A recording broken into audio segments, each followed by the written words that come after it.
Shalom, povo santo de Deus. Que maravilha estar aqui no Japão. Glória a Deus, né? Deus é bom demais o tempo todo. Os apóstolos aqui, né, têm aprendido muita coisa da visão. E eu creio que eles vão ter muito alimento para dar a vocês. E creio que vocês vão crescer nessa geografia. Porque isso aqui vai ficar lotado. Mas vai depender do seu posicionamento. Vai depender da sua coragem. Vai depender de você. Porque somos nós. Quando a gente decide, brasileiro, quando decide algo, ninguém paralisa ele. Então você vai ser esse brasileiro que está aqui no Japão, que vai fazer a diferença no meio desse povo. Você vai ser a boca profética de Deus. Você vai ser usado como instrumento de Deus para curar muitas pessoas. É você, a cura está em você. Deus escolheu você para isso. Eu morava num lugarzinho do interior, lá de Pernambuco. Não sei se vocês já ouviram falar de Pernambuco. Sim. E jamais eu pensei que Deus ia me escolher para fazer a diferença numa nação. Pergunte se eu queria. Não.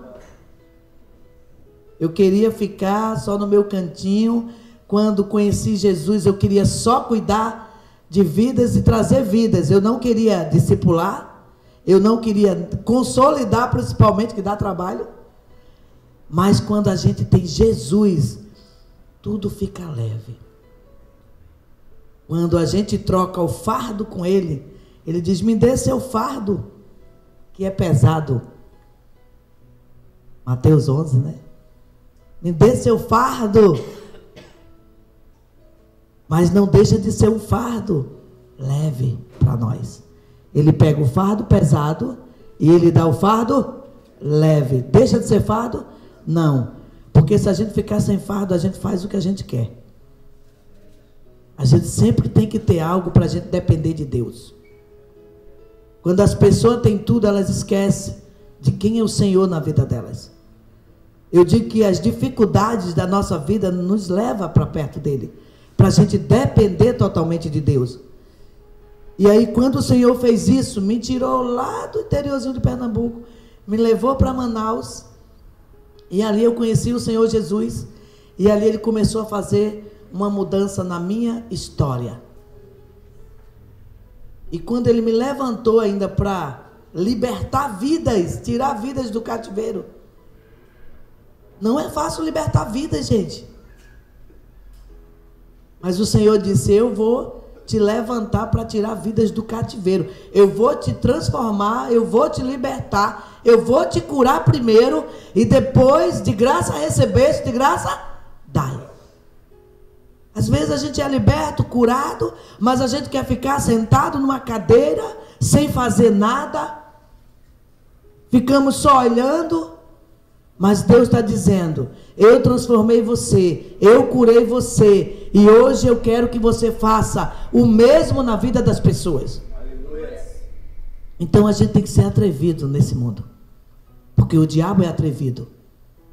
E se você não se posicionar, porque eu digo que hoje os cristãos estão trabalhando muito para o inimigo. Nós precisamos saber quem nós somos. Nós somos boca profética. Quando eu determino, quando eu falo, acontece. Você tem que ser essa boca profética no Japão. Você tem que ser essa boca profética na sua casa, na sua vida, na sua história. Não aceite relatório do inimigo. Não aceite. Fique com o relatório de Deus, que Ele cura, que Ele sara e que Ele remove tudo que precisa ser removido nas nossas vidas. Você é um milagre de Deus. Diga para o seu irmão: você é um milagre de Deus. Diga, Deus quer lhe usar. Muito. Fique limitado. Eu pensei que quando eu aceitei Jesus, eu só ia ficar sentado numa cadeira ouvindo pessoas. Ele disse, eu não te salvei, eu não te escolhi para ficar só sentada numa cadeira. Eu te escolhi porque eu preciso de ti. As pessoas precisam ouvir quem eu sou através da sua vida. Você é o instrumento meu na terra. Então eu preciso entender que eu sou o instrumento de Deus. Se eu ficar paralisada, outras pessoas não vão ser alcançadas. Eu sempre digo que o Espírito Santo está dentro de nós. E quando o Espírito Santo está dentro de nós, a gente se move, você anda. Quando você está andando, quando você levanta as mãos, isso quer dizer que o Espírito Santo se move através da sua vida. Então as suas ações estão dizendo, o Espírito Santo está em mim. Quando eu vou visitar alguém, o Espírito Santo está em mim. Eu estou me movendo através dele. Ele faz milagres, maravilhas e prodígios através da minha vida. Glória a Deus. E ele quer fazer nesta manhã aqui milagres no teu ministério. Ele quer te levantar como atalaia de Deus. Não diga assim, essa palavra não é para mim, Deus não está falando comigo, eu não nasci para isso. Eu quero dizer que Jesus escolheu você, e é você que Ele vai usar como instrumento nessa nação. Ele vai fazer milagres através das tuas mãos. Porque é tão maravilhoso ser instrumento de Deus, Dani. A gente orar em uma pessoa e ela ser curada. Deus não poderia fazer isso sozinho, apóstolos. Mas ele disse, não, eu vou mostrar para o inimigo que eu tenho filhos e que o meu Espírito habita neles. Era o que eu queria que ele fosse, mas ele se rebelou contra mim. E os meus filhos estão aqui e eles vão fazer a minha vontade. E é isso que Deus quer, que a gente faça a vontade dele nessa terra. Posso ouvir amém? Amém. Então que o Senhor hoje derrame uma unção nova sobre a sua vida, e que você entenda o propósito, que você entenda quem você é, que você entenda que você é um instrumento libertador nessa terra, e que quando o inimigo olhar para você, ele vai ter que correr, porque tem a imagem e a semelhança de Cristo Jesus, e que o Senhor vai fazer o extraordinário na tua chamada. Amém. Aleluia. Então Deus te abençoe e te guarde. Eu vou chamar o apóstolo Edson aqui para estar dando uma palavra para vocês. E eu tenho uma veia chamada veia profética. Deus me usa muito como profeta. Edson é um mestre assim de excelência. E aí o Senhor vai nos completando, vai. E assim, esse é o nosso ministério. Amém, apóstolo Edson Roskilde? Deus abençoe a sua vida, apóstolo Edson. Vocês perceberam que ela é fim de mim?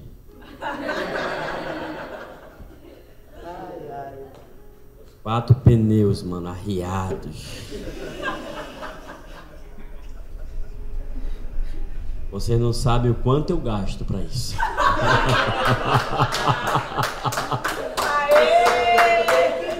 Vocês não têm ideia do investimento que é para ser feito.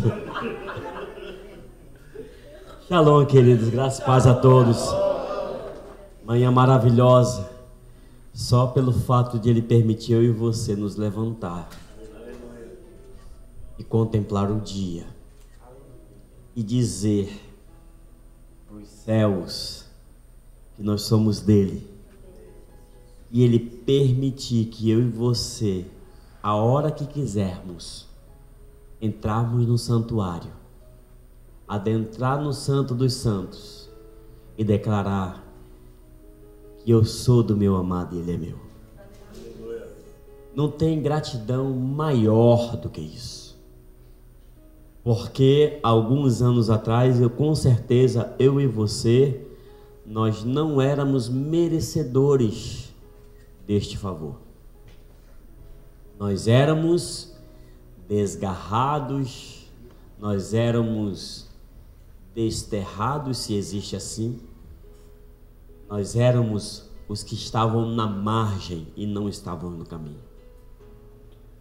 Louve a Deus ter levantado pessoas para interceder por mim e por você. Porque voluntariamente nenhum de vocês estaria aqui. Todos nós estamos vindo para Jesus em busca de uma solução muito palpável. Até as crianças da nossa geração hoje, que nós estamos cuidando, eles olham para nós e não entendem por que nós estamos na igreja. E eu digo bem claro que filho de peixinho, peixinho é, mas filho de crente tem que se converter. Então eu dou um conselho para os irmãos, que são pais, que são mães. Adentre no santuário do Senhor e peça uma coisa de Deus. Diga assim: Deus, eu preciso que o meu filho, a minha filha, tenha uma experiência contigo. Porque do dia que ele experimentar esse mover profético, essa unção, que a unção é um toque de Deus na vida do homem, ele nunca mais vai deixar. Sabe por quê? Porque quando ele toca, as coisas mudam. Amém? Então, dentro do que eu estou falando para vocês, a Nelma começou a falar de chamada, da importância de quem você é, da importância do que você busca, da importância que você deseja ser. Eu queria que os irmãos abrissem a Bíblia em Isaías capítulo 6. Nós vamos fazer uma leitura.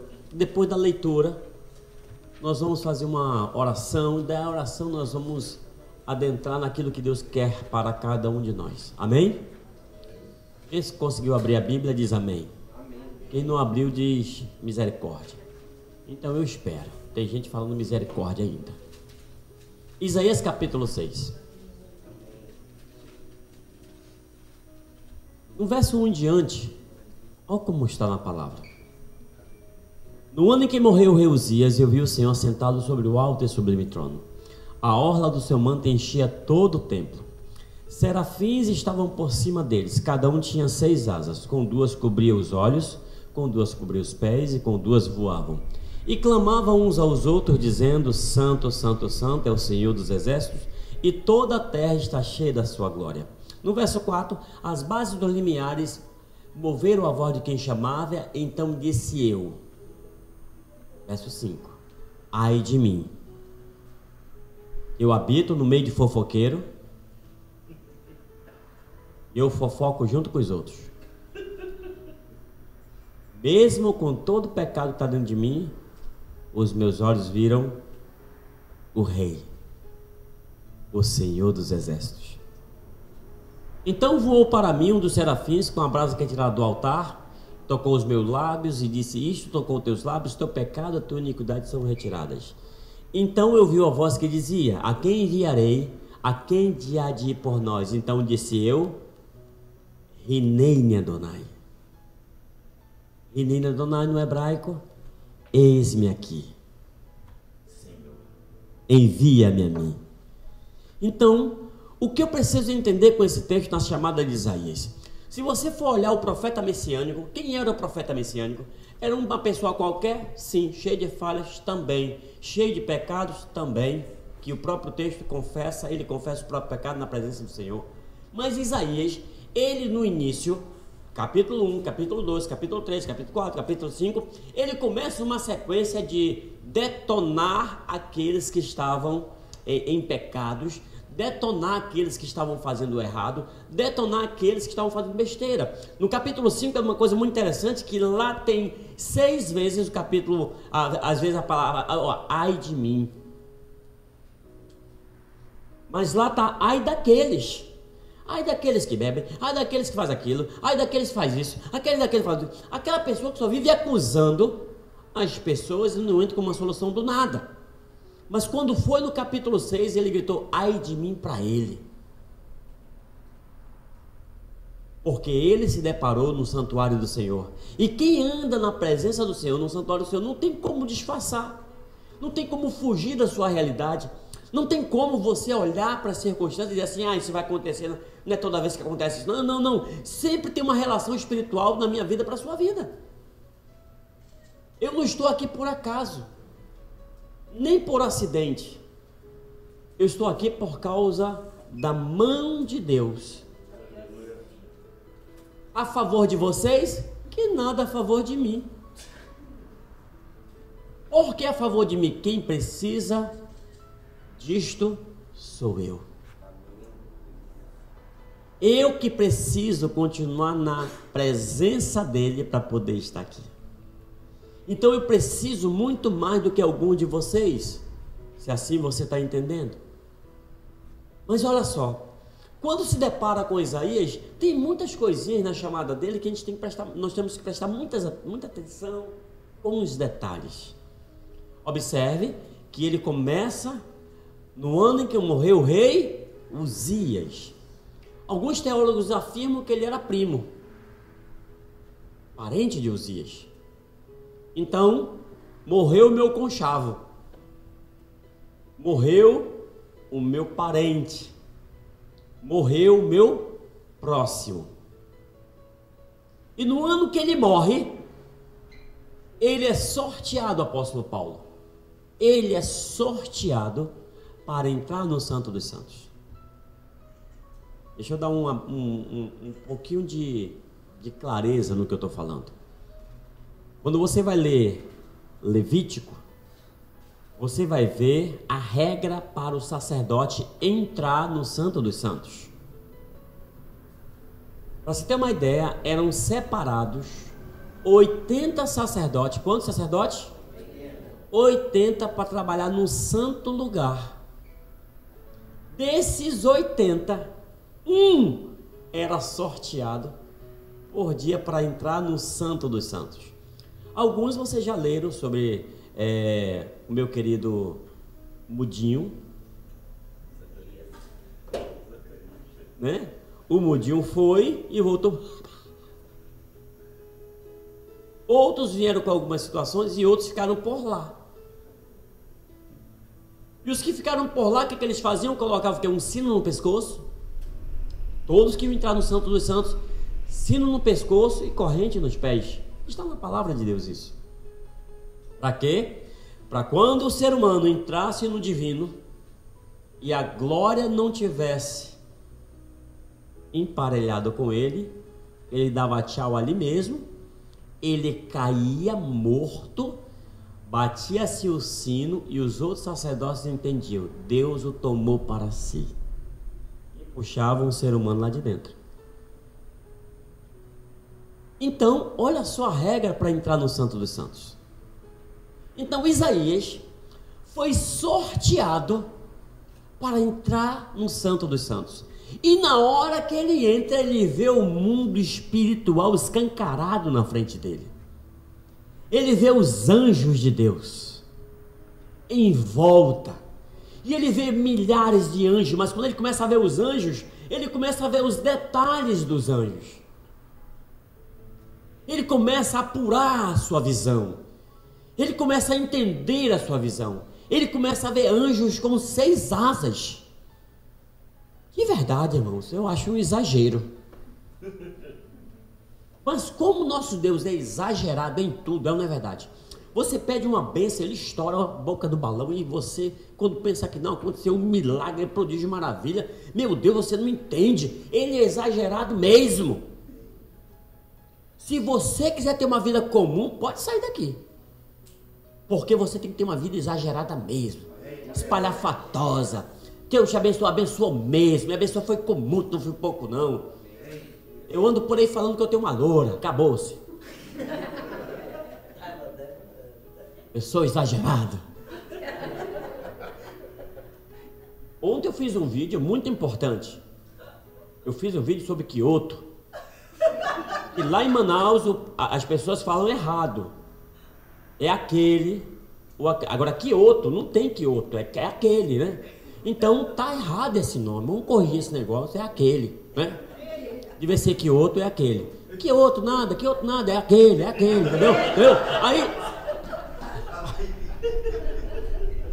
Foi um dos melhores vídeos que eu fiz de tanta importância na minha vida ontem.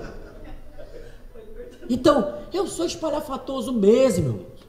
Sabe por quê? Deus nos chama pelas nossas essências. Ele sabe que eu e você somos capazes. Nós sabemos a nossa essência, o que nós queremos. Ele quer isso de você, para Ele poder usar para as outras pessoas. Agora imagine Isaías. Começou a olhar os exageros de Deus. Eu imagino uma pessoa que nunca entrou na presença de Deus, e ele entra naquela hora e começa a ver o mover no mundo espiritual. Começa a contemplar o mundo espiritual. Eu confesso para os irmãos que para mim o mundo espiritual é tão real como o mundo físico. Tudo tem uma relação.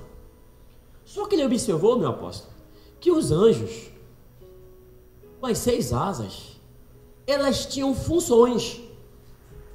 Porque na minha cabeça a asa é só para voar. Agora a asa para tapar olho. A asa para cobrir os pés. Dá para entender um ser dessa forma? Não é curioso, irmãos? A asa não é para voar, sim ou não? Usaram asa, Deus usa asa para tapar olho. Para tapar os pés. Mas quando eu olhei isso, eu comecei a pesquisar a vida dos serafins. E eu descobri que a ordem angelical dos serafins significa que ele é anjo de guerra e anjo de fogo ardente. Está numa batalha espiritual, amor? Convoca os serafins. Está difícil? Serafins. Porque a Bíblia diz o que? Dá ordem aos anjos. E você não dá ordem para os anjos, as coisas estão acontecendo. Meu Deus, a casa está caindo, eu não vou falar nada. Anjos pedreiros, por favor. Dá ordem aos anjos. Olha como é as coisas. As primeiras 2 asas, as 2 primeiras, o primeiro par, olha como estava, cobriu o quê? Eu fui pesquisar olhos. Você que passou pelo encontro, que chegar no pós-encontro, você vai entender muito mais isso, que os olhos são a candeia da alma. Os olhos, eles contemplam os desejos carnais. Alguns desejam carnais não contidos, porque tem alguns irmãozinhos que falaram assim: olha, se você olhar para uma menina, para uma senhora, para uma moça com segundas intenções, se você olhar a primeira vez, aleluia, você não olhar a segunda vez, você não pecou, você não caiu na tentação. Aí tem umas pessoas lá no Brasil, meu apóstolo, que olha bem assim, ó, só a primeira, só a primeira, só a primeira, só a primeira, só a primeira, só a primeira. Quer manipular até o resultado. Passa um carro lindo, hein? Eita, é meu. Aí tu vê um velhinho bem assim, ó. Mal sabe que demorou tudo aquilo para ele ter aquele negócio lá. Mas nós, imediatistas, eu tomo posse, olha, quer tomar dos outros.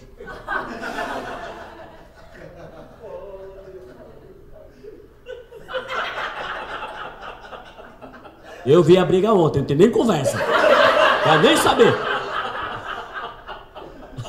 E aí, você começa a desejar com os olhares. Mulheres, me perdoe, mas você sabe quando o homem está olhando para você com segundas intenções, sim ou não? Homens, os homens conseguem distinguir o óleo de prostituição em qualquer outro ser. É ou não é verdade, homens? Então os olhos falam muito. Os olhos arrecadam muito. Você recebe o olhar, você olha, você contempla, você registra. Quando você registra, não tem como você não ter isso na sua cabeça. Você pode passar anos e anos, aconteceu uma coisa similar, você lembra. Passou algo, olha, meu Deus, eu tô aqui no Japão, mas passou, rapaz, parece que eu já tinha visto esse negócio aqui. O registro da alma. O registro. Ainda mais quando as solteiras, os solteiros que falam bem assim: ó, Senhor, eu estou numa igreja, meu Deus, e se tiver alguém para casar aqui, que mande, porque aqui não tem ninguém, porque ela já olhou uma coisa que não deve. Ela contemplou os feios.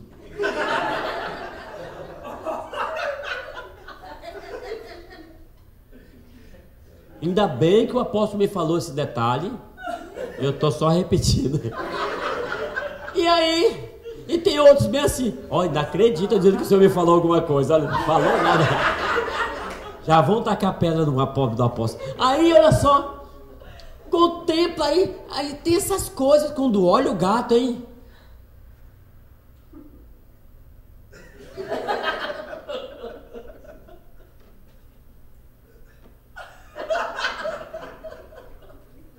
O cara é ruim de piada, mas ela ri. Não é verdade, mano, deixa pra lá. Aí ele já, meu Deus do céu. Aí, os olhares. Mas agora eu quero transportar você para um outro tipo de olhar. Aquele que quer contemplar a glória de Deus. Aquele que olha e vê poder de Deus em tudo. Ele consegue olhar uma pessoa incrédula, ela já ministrando. Ele consegue olhar a pessoa que está em prostituição liberta e libertando outros. Ele consegue olhar a pessoa que não tem a minha capacidade intelectual de ser ninguém, mas quando chega no púlpito, Deus usa de uma forma sobrenatural. Qual era a ideia de Deus? Falar para os serafins: olha, tapa teus olhos. Qual era a função do serafim naquela hora? Verso 3. Clamar. É o verso 3? Clamar. Então, meus amores, quando você entrar no santuário para clamar o Senhor, adorar o Senhor, orar, fecha teus olhos. Separa. Porque Ele não divide a glória dele com ninguém.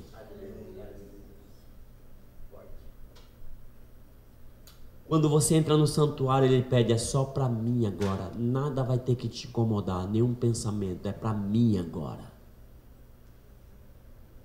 E os guerreiros taparam os olhos na presença do Senhor. Irmãos, a Bíblia diz que nós não podemos ver a face do Senhor. O bonitinho humor, como eu já falei para vocês, humor porque eu tenho muita experiência com humor. O Moisés, ele pediu para ver a face do Senhor e acabou vendo só as costas. Nem os anjos suportam a tamanha glória que protegeram os seus olhos na presença dele. Quando eu penso nessa situação, irmãos, me bate um negócio. Que Deus poderoso é esse? Que até os anjos reverenciam. E Ele, com toda a sua grandeza, habita dentro de mim, dentro de você. Aleluia. Você parou para pensar o tamanho da tua grandeza? Você parou para pensar o tamanho que você é no mundo do espírito? Você parou para pensar da importância que você tem? Você é muito importante, querido, para um Deus se encaixar dentro de você e dizer bem assim: sabe por que eu estou contigo? Porque eu decidi habitar nos meus santuários e Ele escolheu eu e você para ser santuário dele. Os anjos protegendo os olhos. Protegendo os olhos. E eu comecei a pensar na minha meditação. Desculpe, meditação para mim é uma coisa muito particular. Eu prefiro falar contemplando nas maravilhas que Ele mostrou na minha frente. que aí eu empleo como eu quero. Ele revelou para mim, e eu olhei, eu vi. O mundo espiritual é para todos. E quando eu contemplei os serafins respeitando a reverência do Senhor, eu disse: eu não posso entrar no meu quarto secreto, fechar a porta e competir com o meu celular. Eu não posso. É separado para ele, fica aí. É separado para ele. Mas aparecem mais duas asas, cobrindo os pés. Não tem sapateiro no mundo que possa pensar nisso. Só que eu também fui pesquisar acerca dos pés. Aí eu descobri uma coisa fantástica. Pés, na Bíblia, significam ministério. Os pés que levam as boas novas. A sandália do Evangelho da paz. Moisés, tira a sandália dos teus pés. Eu não quero que você ande da forma que você andava na minha presença. Quer entrar no Santo do Santo, Moisés? Ande do meu jeito. Por suas pisaduras nós fomos.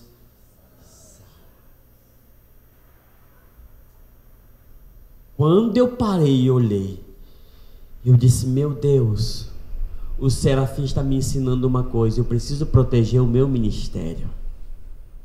Eu preciso proteger aquilo que Deus já me entregou. Eu preciso proteger a minha igreja. E hoje eu contemplo a minha igreja, que é minha esposa, como está em Efésios 5. Então eu tenho que proteger a minha igreja, a minha casa, porque eu sou o pastor da minha igreja. Aonde o marido está, a primeira igreja que ele tem que ser o pastor é na casa dele. Eu sou o pastor da minha casa. Eu tenho que proteger os meus ministérios, porque quando eu sair nas minhas caminhadas, o que não vai faltar são tentações. Tentações de desejo de olhares. Tentações. Ontem eu estava usando duas crianças para não me envolver no mundo e viver na minha inocência. Vocês nem se tocaram nisso. Porque era tanta besteira naquele local, irmãos. Tanta besteira. E eu não quis focar mais na besteira.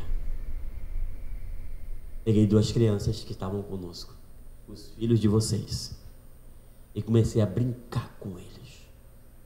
Com elas, e elas vinham, respondiam na inocência, e eu aqui brincando, para me não conectar com aquilo. Porque os olhos atraem. Daqui para cá se fala uma coisa, daqui para cá se fala outra, porque se aqui fala e aqui não confirma, está mentindo. A própria ciência prova isso, que os olhos entregam se você está falando a verdade ou mentira.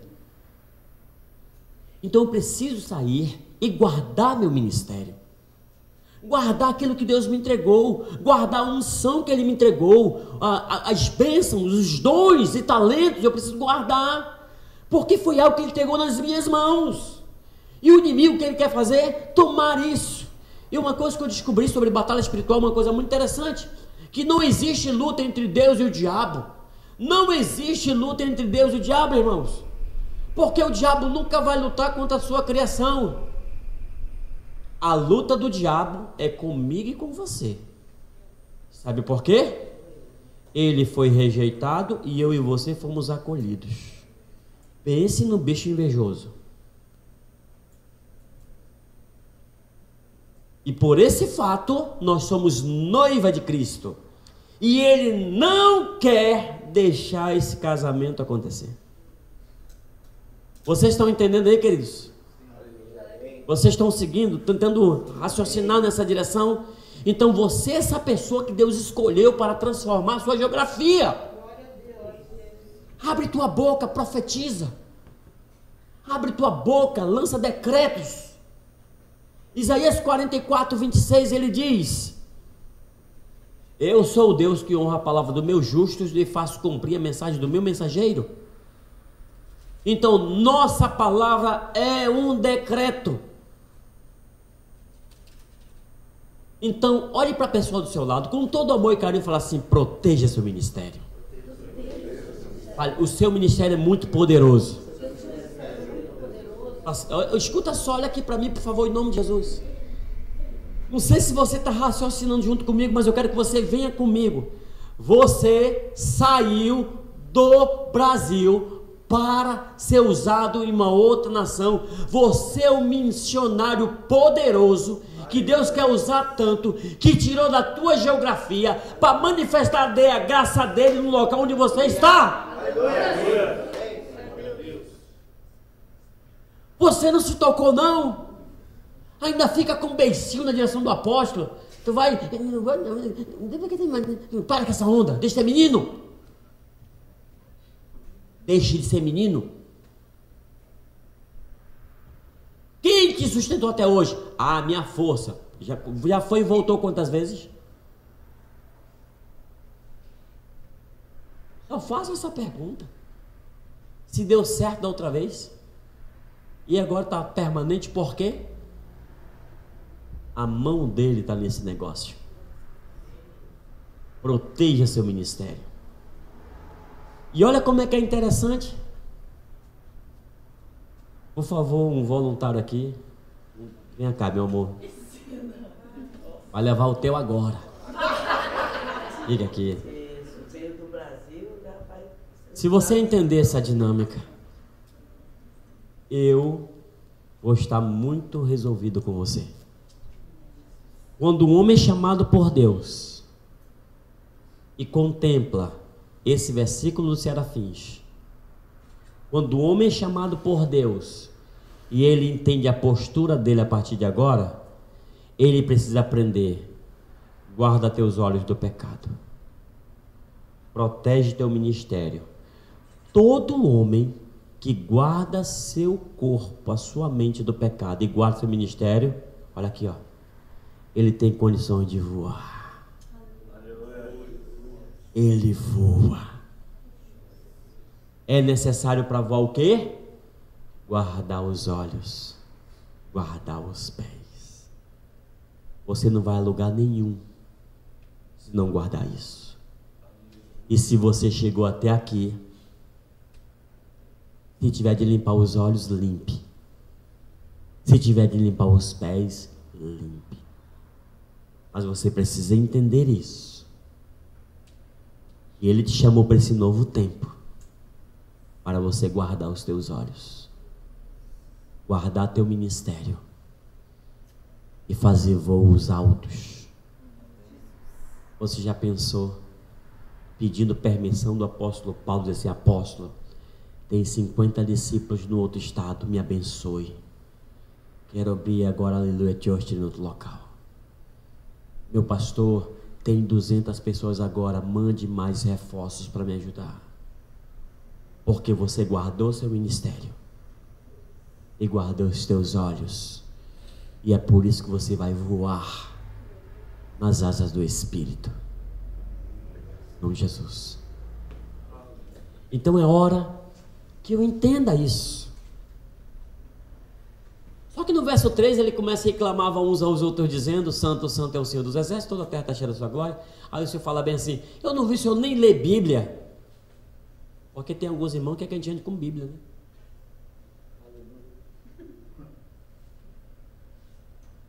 Como a Nelma falou, eu estudo. Eu não decoro. Eu estudo. E eu estudo muito. Tanto é que as pérolas que eu estou entregando para você, eu tenho certeza que você não tem ouvido em nenhum canto. Por que eu estudo? Quando eu leio o verso 3, você pode olhar, contemplar aqui, ó. Clamavam uns aos outros dizendo: Santo, Deus Pai. Santo, Deus Filho. Santo, Deus Espírito.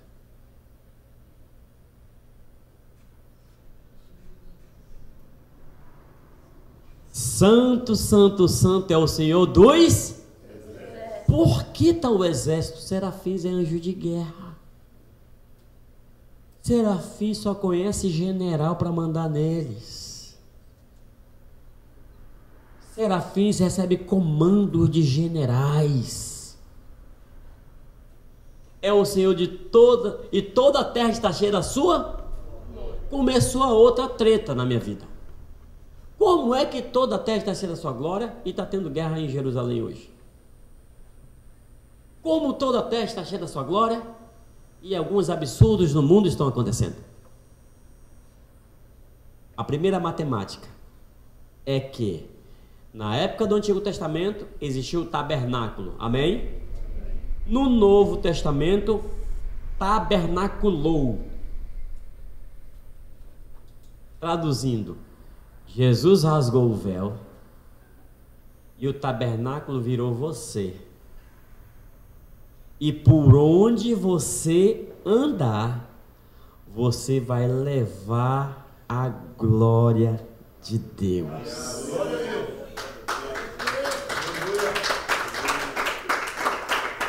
Toda a terra está cheia da sua glória, porque por onde você passar, a glória de Deus está com você. Só que tem um detalhe nesse texto. Fale comigo, clamar. Clamar não é oração de panela de pressão. E nem chamar gato.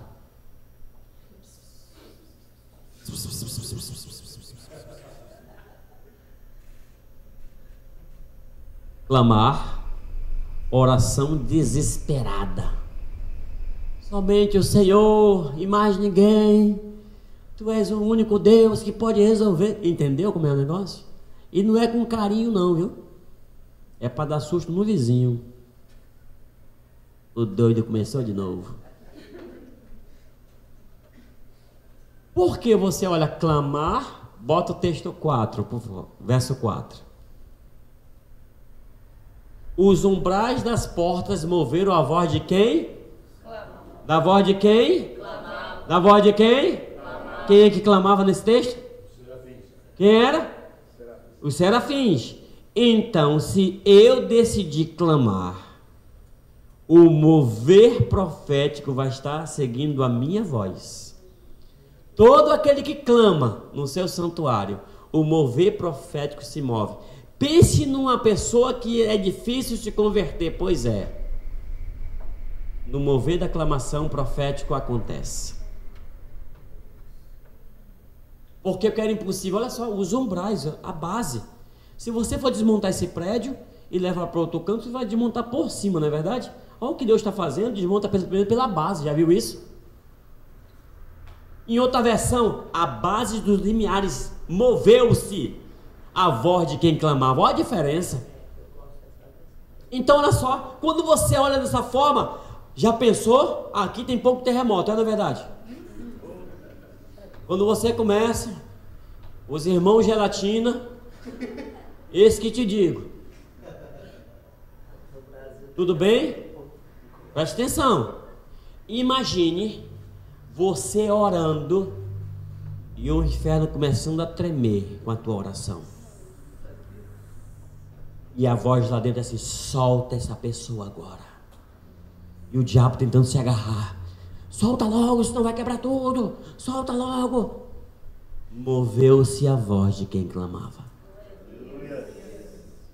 E olha o recado que ele dá. E a casa se encheu de... Que fumaça é essa? A glória visita o local onde você está. Ela e a fumaça te envolve. Lembra, amor? A fumaça te envolve. Só os meus olhos podem ver. Debaixo de tuas asas é meu lugar seguro. Quando a fumaça te envolve, não tem como o inimigo te ver. E é nessa hora que você quebra o inferno, porque ele não sabe de onde está vindo a porrada. Imagine, eu já falei para mim aqui pro pastor, né, que eu me sinto um ano excessivo perto da minha esposa. E quando ela fala, meu irmão, é o seguinte, você vai ter que entender e tal. Aí quando eu falo, cara, o negócio é esquisito isso, mas tá tudo bem. Imagine de manhã cedo, irmãos, um bom dia. Bem, puxa. A gente se assusta.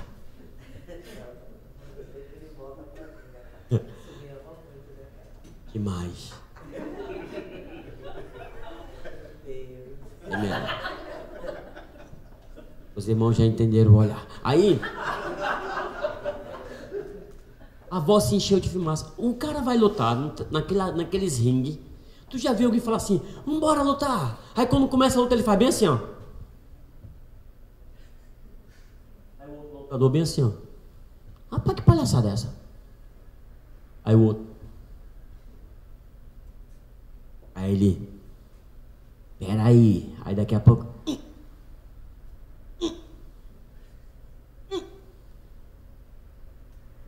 Não tem como bater quem ele não vê. E quando a fumaça, a casa se encheu de fumaça, a glória de Deus visita aquele que clama. A melhor arma de guerra é a adoração. Aquele que adora alcança o favor de Deus. Aquele que adora alcança o querer dele. Quer ver uma doideira? Eu fui chamado para ser apóstolo. Eu recebi um convite. Eu aceitei, feito doido. Eu achava que ser apóstolo ia ser um negócio muito importante. Aí depois que eu entendi que é mega importante. Mas uma vez me chamaram para ser pastor. Eu também fui. De boa. Caí até na unção. Depois levantei, pastor. Legal. Me chamaram para ser líder. Também fui. De boa. Mas em toda a Bíblia está assim. Deus não chamou nenhum deles. Mas tem uma coisa que ele procura.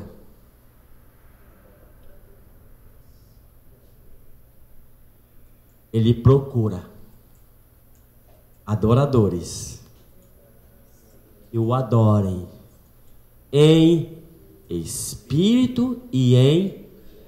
Por que está esse substantivo, pelo amor de Deus? Por que em espírito e em verdade? Porque tem gente que mente adorando. Eu fui um. Quando falava assim, bora orar, bora se prostrar aqui na cadeira, me abraçava com a cadeira, digo, meu Deus, que cadeira feia. Aqui é bonita, não, que eu estava misericórdia. E começava a bater papo com a cadeira. E na minha cabeça estava assim, se ele falar amém, acabou a oração. Ele falou amém, eu fiquei em pé, não acabou a oração, me deu uma raiva.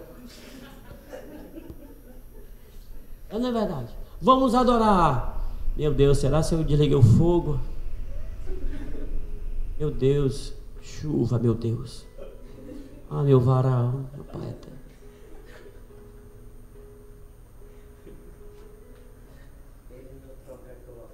Ele não divide a glória dele, queridos. Porque ele procura adoradores. Deixa eu fazer uma analogia com você. Vamos lá. Os céus está contratando. Amém? Os céus estão contratando profissionais. Pessoas qualificadas, pessoas responsáveis, pessoas que realmente querem algo diferente, um trabalho diferente, um trabalho muito exaustivo, mas um trabalho fundamental. Aí ele olhou o meu currículo, o teu currículo, olhou bem assim. Parece que dá. Bora fazer um teste. Fizemos um teste. Passamos. O que é isso? Eu preciso de mais uma pessoa. Pode ser tu mesmo, vem pra cá, meu filho. Vamos fazer outra besteira, eu estou aqui. Agora tu fica aqui embaixo para te aparecer menos. Está muito querendo se aparecer. Tô tomando tudo, irmão. Estende tua mão aqui. A outra mão aqui. E a minha vai ficar aqui em cima. O Edson aqui. No plano natural. Querendo ser contratado por Deus. Para ser um adorador. De verdade. Meu primeiro teste.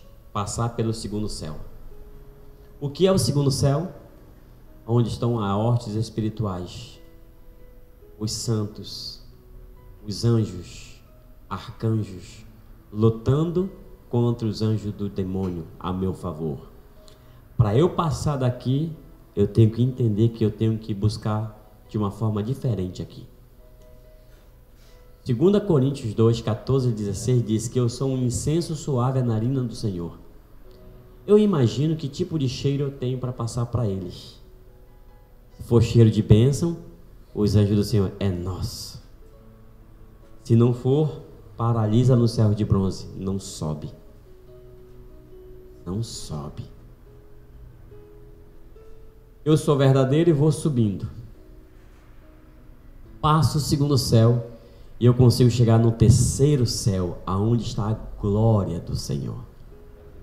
Achei agora? Estende só essa. Aqui é o terceiro céu. Só que na visão de Isaías, ele viu serafins em volta do Senhor adorando ele, certo? Gente, de novo, anjos de guerra adorando. Por quê? Porque o anjo querubim, que era responsável, pegou a conta. Justa causa. Direto para o inferno. Então, Deus colocou quem? Os serafins. Aí, eu e você, passamos do segundo céu, estamos adorando em espírito e em verdade. Quando chega aqui, os serafins, ei, chegou o profissional. Nós somos de guerra. Nós não somos de adoração. Vamos logo para o nosso setor, que o patrão chegou. Aí o serafim faz isso. Trocam, eu vou adorar e eles vão guerrear ao meu favor. Aleluia. Aleluia. Glória a Deus. Eu quero saber se você quer entregar seu currículo hoje.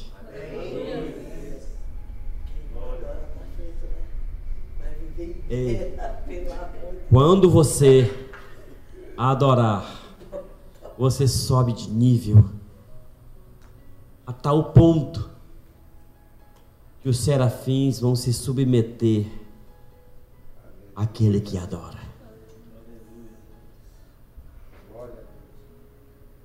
Na sequência do texto, os umbrais se enchem, se mexe. Na sequência do texto, depois de tudo que ele viu, ele disse: ai de mim, estou perdido.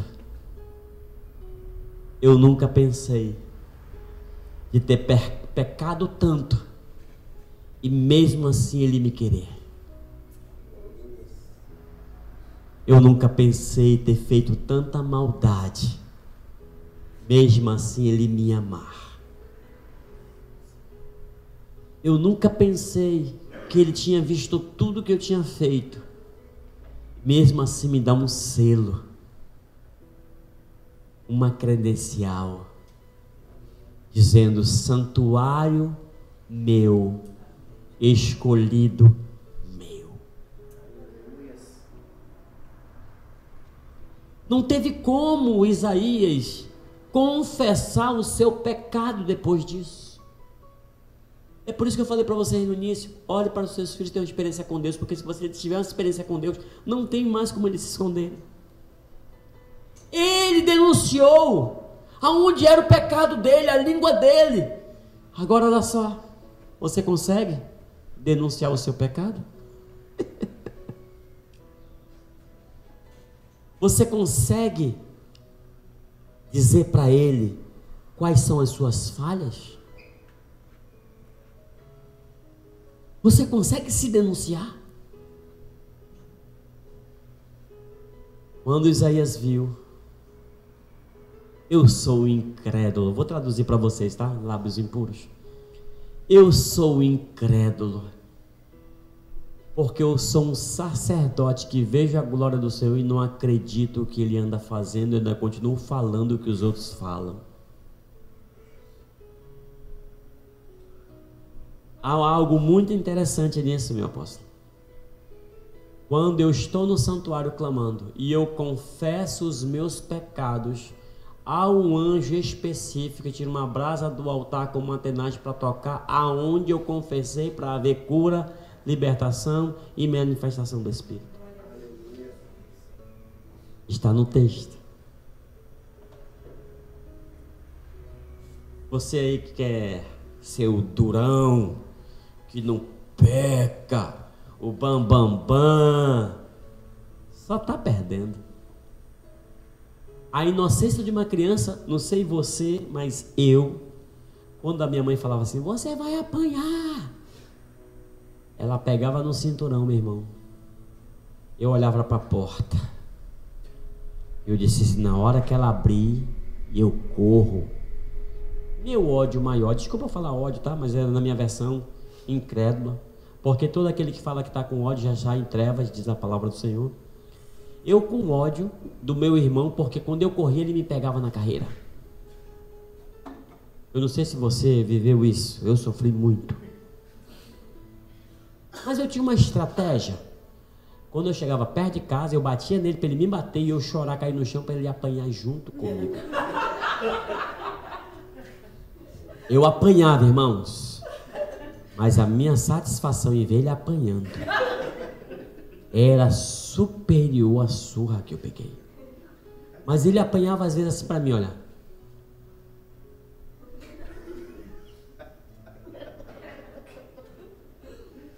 Mas eu não estava nem aí. Vocês se sentiram vingados agora?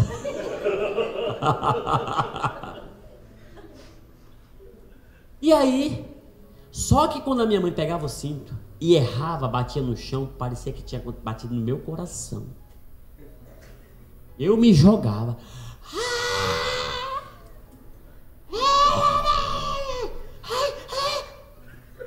Matando a criança. Os gritos parece que espantava ela. Aí eu apanhava uma no máximo, já estava todo torto. Eu acho que eu era possesso, né? Ninguém sabia. Quando era a vez do meu irmão, ele bravo, né? Já maior, ela... Pá, ele... Pá! Pá! Aí a lágrima escorria, mas o bicho não gritava. Aí a minha mãe ficava com uma ira. Meu irmão, ela virava um giraia.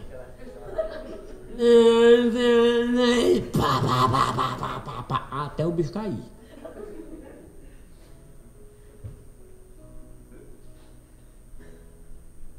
O que eu quero falar para você com isso? Quando você admitir o seu pecado, não espere puxar o cinto, não. Dobre logo o joelho e diga, Senhor, por favor, não me bate, não me bate, não me bate. Não vou aguentar, não me bate. Porque aqueles que se acham que não estão em pecado, apanham, não tem resultado, apanham e não se dobram. E querem ficar firme, achando que está tudo muito bem, obrigado, achando que nada está acontecendo, e firme. E vai apanhando, e vai acabando as coisas. Eu não estou entendendo, Deus, olha.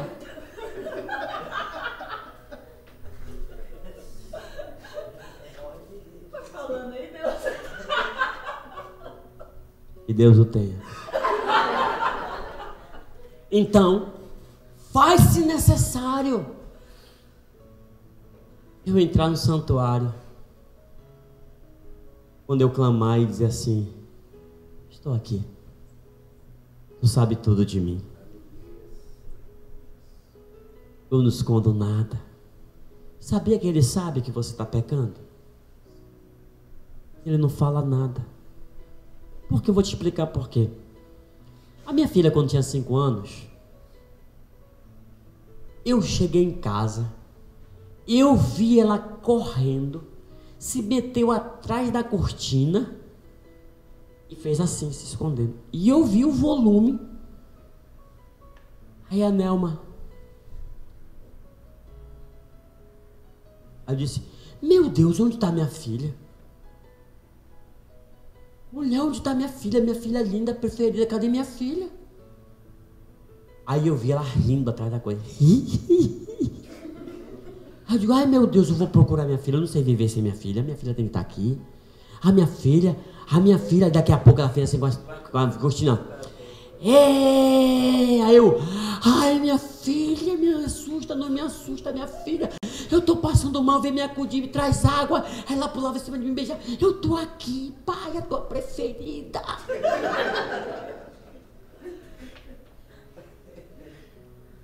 Deus sabe de tudo, sabe ou não sabe, irmãos? Mas Ele espera que eu e você saia de trás da cortina. Ele sabe onde você está e aonde você estava. Ele te procura todo o tempo, te chamando, meu preferido. Mas Ele quer que você saia de trás da cortina. Aleluia. Só assim você vai poder gritar e bradar: eis-me aqui. Envia-me a mim. Eis-me aqui. Envia-me a mim. Só depois de eu sair de trás da cortina e correr para os braços dele e dizer assim: tá aqui eu, o teu preferido, a tua preferida, e poder brincar com ele. Ó, irmãos, na oração de Jesus, o Pai Nosso, ele ensina algo muito precioso. Enquanto uns entram no santuário, ó Deus e Senhor, ó Deus e Senhor, ó Deus e Senhor, eu acho isso lindo. Mas quando Jesus disse assim, Ele é Pai, e começa assim: Pai Nosso. Pai, você não começa com seu pai com ostentação, com arrogância. Pai, eu estou passando por isso. Pai, é por isso que eu falo que ele brinca comigo, porque eu tenho que me comportar como um filho. E nesta manhã eu queria fazer um convite para vocês. Vocês que querem sair de trás da cortina,